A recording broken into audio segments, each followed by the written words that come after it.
Okay, well, YouTube, something I've been meaning to get to, forgot all about it, but getting into it, this happened last year, and this is actually the updated version, and they claim that this man had no foul play, suspected in death of Leominster resident, found at Route 2 rest stop. Okay, here's a man now claims to have diabetes. Went out to get scratch tickets at Whalum Lake, or near, Whalum Lake, the package store. And he ends up over at Route 2. Now, I've heard some stories about the Route 2 Visitor Center. And the things that go on over there are insane.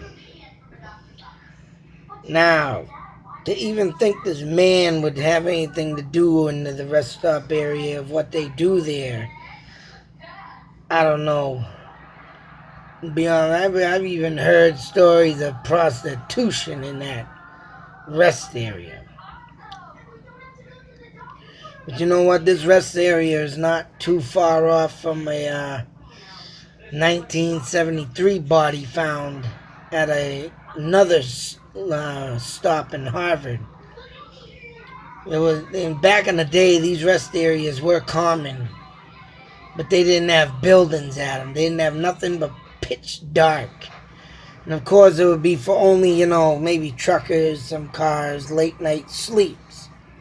But due to the fact that stuff like this happens, and murders and bodies being dropped off, that one has literally been shut down and now the grass is filled in around it. But even back then, the horror stories you would hear of these little rest stops.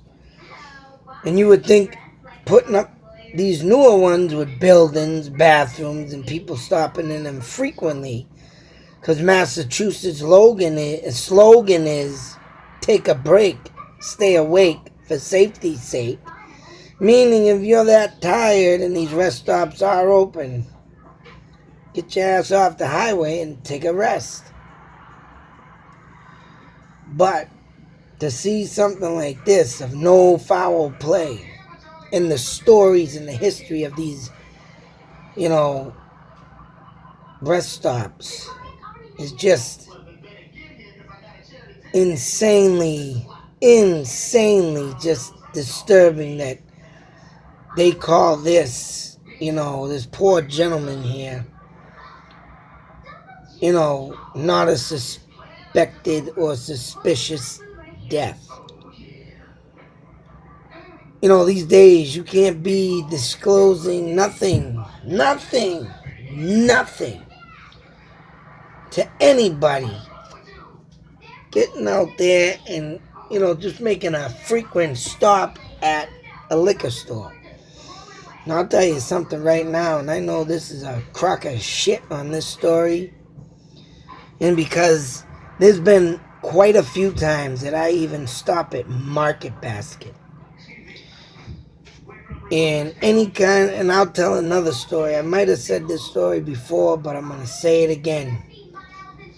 When I go to the stores like Market Basket, I get these, so-called squatters, homeless people.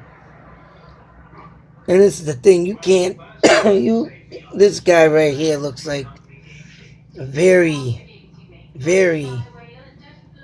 to me, a picture says 1,000 words. This guy right here, to me, when I look at his face, he looks like a very well-mannered gentleman. He does look shy. And he also looks like a person that would probably take your shirt off his back and help you. I mean, that's some of the things I get off this picture of this guy. Very humble-looking, soft-spoken man. Now, when you go to package stores or even, Market Basket, Market Basket's a city. Lunenburg is more, suburbs out in the more wood stick so-called residential area.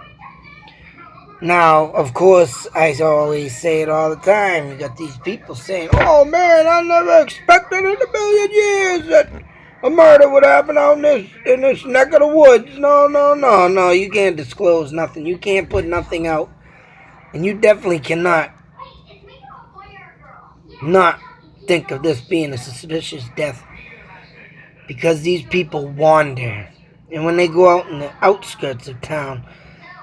And here's another perfect example. I was out in Harvard, Mass. Harvard, Mass is almost pretty much say so the same as Lunenburg. Very wooded area, very town. Very, very, very secluded town. And literally I got stopped by the police doing a YouTube video out there, mind you. And this cop asked me what I was doing around here. Told him about my King Philip War I was talking about. He didn't know nothing about the war. Mind you, the King Philip War.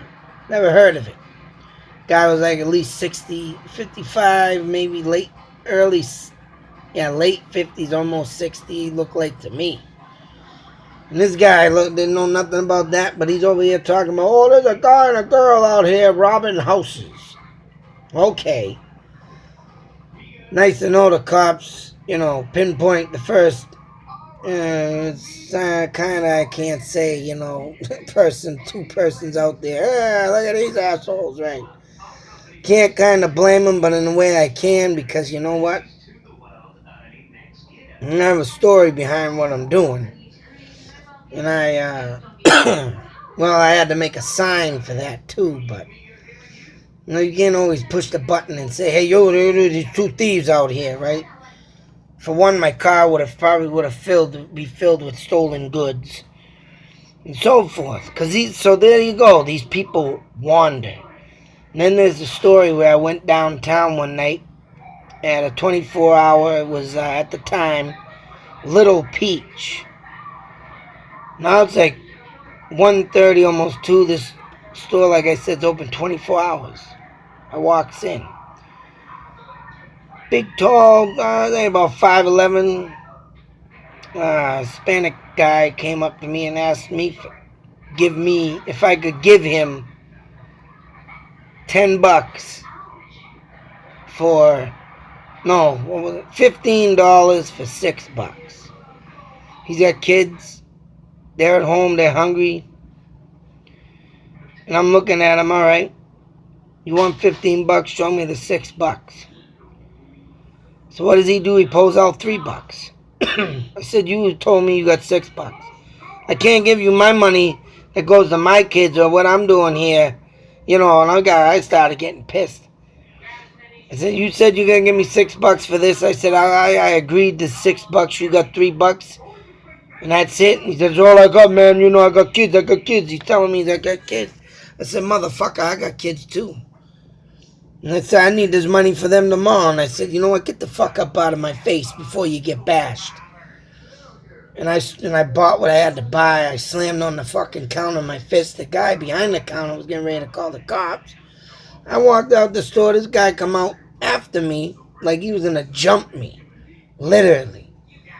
Come walking up the hood of my car. And usually I carry something because you don't know what people out there got. So I had a tire iron on the side of my seat. Put it up in the window. I said, you come any closer to my car, I'm going to bash your face in. I said, you see this? Walk away. But he wasn't just standing there either. He was saying something in Spanish that I couldn't understand. And he's putting his hands up like to say, what the fuck, man? What's your problem? But these are the crazy people that are out there. And as you can see, this man here, he don't look like the type that would be able to, connect with someone trying to rip you off, con you, or let alone come up behind you, bash you with a hammer or something, or do something insanely, push you in the car, rob you of your car, steal you, get you out in like that Route 2, get you out there by Route 2 on there, kill you, leave you for dead. This man right here don't look like he'd be the type of person, right? to get up in someone's face like I did. I've lived on the streets all my life. This guy looks like a well-educated man. And that's the thing with people with well-education. They grow up in the books and the good schools, and they don't live on the streets. They don't know the horror stories that come out beneath the tunnels like I live in, of what you gotta do to survive. This poor man lost his life. I think someone did something to him. Honestly. What better place to get a non-witness out there in the rest stop? I mean, places like this should literally, due to the fact of the 1973 body thrown in the rest stop area, literally, cameras when they were invented should have started be putting at these rest stops. Instead of closing them down, put more cameras. I think a lot of things should be done with surveillances, right?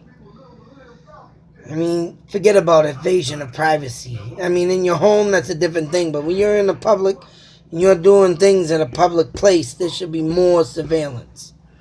It's me.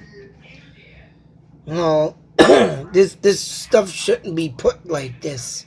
And it bugs and irks me. Suspected in death of Leominster resident, no foul play. So this guy goes and gets a scratch tickets or something or whatever at the store. He takes an insulin shot, but yet ends up on Route 2. He lives in Leominster, but he goes to Leominster. He was like 2 miles from the store, so that means he lived in like on North Street, on the Leominster-Lunenburg line near the old Whalen Park. So you know what I think? You know, these people here that make themselves known in other towns might have got a hold of him somehow, or even followed him and maybe even pushed him off the road. You know, people target, these sick fucks target people like this, innocent people, because they know, come up to someone like me, you better have a gun and blow my fucking brains out. So I'm not going down without a fight. This poor man probably got so scared, you know, put up his hands, don't do nothing to me, don't kill me, or whatever. I think someone followed him. This is what I think, my thoughts and theories.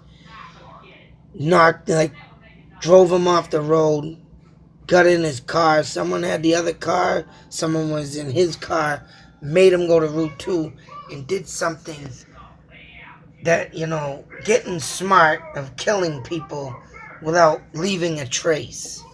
That's right. Just because there was nothing suspicious there that they could find doesn't mean they could have not did something to this guy, excuse me, to take him out and, you know, do something to him. Don't even say if he was robbed, don't even say if his money was missing, his wallets. Just said he was found dead. I mean, even if he did go to this place, why did he want to die there? Why did he go there? You know, the questions can go on and on all night. I can come up with a million thoughts and theories, but I don't know, man. I don't know. But because it is an unattended death, we will investigate, they said, but his sister-in-law there is saying that they thank everybody for their help off of Facebook page. I mean, they gave up just like that. Thank you all who have helped. Attempt to contact Brewster's sister-in-law. Oh, someone attempted to talk to her, but were unsuccessful. So that right there makes me like, what really happened there? And the North Central Massachusetts Chamber of Congress owns the property there. And they said the body was discovered Wednesday morning. You know, visitor center staff didn't notice anything unusual and suspicious over the last couple of days. That's probably why it was probably because no one was there. Or they don't have enough surveillance. I mean, even the Times was last seen at 4:30 p.m. Go play Keno at Whale and Variety. He was driving a bronze Toyota Corolla. He was expected home shortly after leaving the store, which is only 2 miles from his home. He needed to take daily medications for diabetes, and it was unlike him to, not to come straight home after going to the store. And then all of a sudden, the ladies all about, oh, I don't want to, don't get in touch with no one and say nothing. Just, they all leave it at this. I don't like it when it's left like that. I mean, the parking of the visitor center about, what was it? State police discovered the body 9:50 p.m. So, that being said, with that time span, he was last seen at 4:50 going to the store and found 9:50. That's almost exactly 5 hours. What happened within them 5 hours? And they can't come up with nothing. Nothing. I'm going to keep looking into this, look for some more stuff, but to me, this is suspicious. Everything here is suspicious. Like I say, you can't leave anything these days undetected, unsearched. But with the sister-in-law, they want to, respond with no comment. Maybe they do know something he did and don't want to talk about it, but like I said, them from what I hear, them rest areas, hold a lot of dark, sinister secrets. Try saying that fast 5 times. Dark, sinister secrets. A lot of things happen there, plus murder. So, I don't know. I'm going to see what I can do to find out if anything else on this. Like I said, this came up in the other article of missing Leominster man found dead, Route 2 visitor center, and this is the update with no foul play. But I went through all this and I couldn't find no other stuff, any more updates. I guess they're leaving it like that, so to me, I don't like when they do that, man. That's just way too quick to not even look into it any more than what they should have. I mean, it's just like the Deborah Ann Quimby story. I mean, they searched, they looked, they drained a pond, and then that was it. They didn't look nowhere else. And there's more swamp areas throughout that area and the river that was mentioned in the comment, like I said. So why do people quit is my question. Too soon.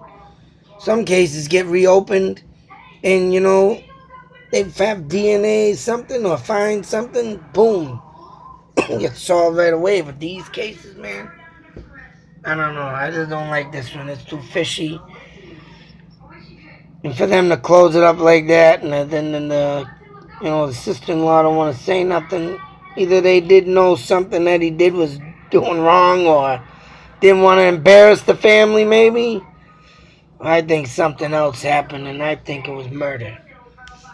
Something happened here, boy, and they just leave 5 hours for that medication. You're supposed to get insulin shots. All depends on what you have staged for. But my wife, at our last pregnancy, she had to take 4 shots a day. And we only did 3 because that's all we had time for. We were homeless, living in a shitty motel. And I was out always trying to find work. So, paying $300 a week. Oh! All that money I made that year, man, I wish I saved. I would have made some. But, couldn't do it. Other than that, world of YouTube, be safe, take care, and always beware. Never know what's going to happen. Don't know what's out there following you. Don't know what the hell's out there, man. Like I said, if you don't grow up in the streets and know these little ifs, ands, and buts, and you come from an educated family, I'm not trying to bust your chops. I'm not trying to pick on you. I'm not trying to insult you, but you gotta live in the gutter to know the gutter. You gotta live at the bottom of the barrel to know what's down in the bottom of the barrel. And me, I've been there far too goddamn long, man. I'm just surprised to this day that I'm even still living myself. Every day I wake up with a new challenge. Every day I wake up wondering how the fuck am I gonna beat it. It's like the YouTube thing, man. I thought I was gonna get a little cash out of this, man. I would have got a little cash. I would have been set with the little cash I made, but there I went. All out the fucking window. So please subscribe if you haven't. Like I said, beware. You don't know what's out there. As for me, I gotta go back out there and start fighting more. Try and beat the devil of his own game and bringing misery to the fucking world, and I want to destroy his antics. I would love to destroy the devil's swings of moods against people. That's what I'm trying to do. Other than that, YouTube, out.